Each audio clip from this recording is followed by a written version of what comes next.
Қайырлы күн баршаңызға. Бүгін сіздермен осындай майсыз, жеңіл, дәмі өте керемет панкейки дайындайтын боламыз. Дайындап көріңіздер, өте дәмді шығады.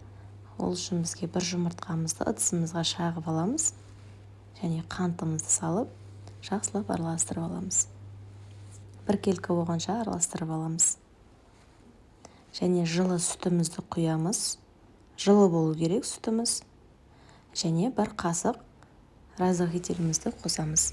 Чайный ложкамен бір қасық және ұнымызды қосып, бір келкетіп араластырып аламыз.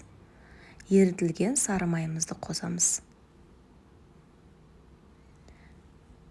Міне осындай болып шығады бізде.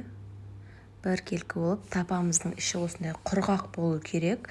Майы құймайсыздар, ондай ешқандай қыздырып аламыз тапамызды, осылай құйып шығамыз.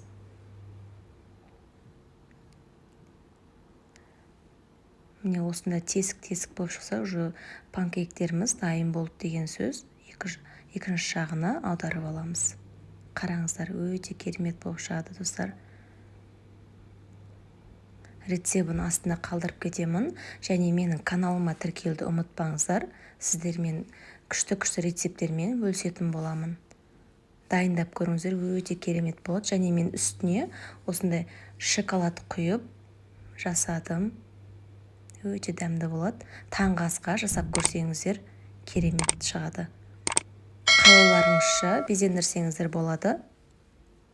Міне осында мен малинаның вареньясын салдым бетіне. Жасап көріңіздер, ас болсын.